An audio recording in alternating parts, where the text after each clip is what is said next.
তো ট্রলারটি দেখতে পাচ্ছেন, মূলত এটা ছোট হলেও খুবই স্পিড এবং ও খুব দ্রুত চলতে সক্ষম। এটি একটি লবণের ট্রলার বলে থাকি আমরা। আর এই লবণের বোর্ডে যারা চাকরি করে তারা এটিকে বোর্ড বলে, আমরা লবণের ট্রলার বলি। এটাই পার্থক্য। এটিতে কমপক্ষে 6 জন লোক আছে, নাবিক 6 জন নাবিক সর্বনিম্ন।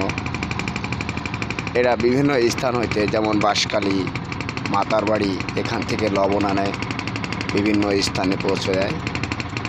এখানে হয়তো কালুরঘাটের উপরে কোনো ফ্যাক্টরি আছে নুনের, সেখানে তারা নুন পৌঁছে দিচ্ছে। হয়তো অন্য মালও থাকতে পারে, তাই আপনাদের মাঝে তুলে ধরলাম লবণের ট্রলারের জাহাজটিকে। কিছুদিন আগে লবণের ট্রলার জাহাজটিও গভীর সাগরে দুর্ঘটনায় পড়ছিল, আপনারা অনেকেই জানেন নাবিক ভাই ও বন্ধুরা। তাই আমরা সকলেই সবসময়ের জন্য খুব ভালোভাবে চলাফেরা করতে চেষ্টা করব এবং ভালোভাবে দেখে শুনেই চলাফেরা করা উত্তম।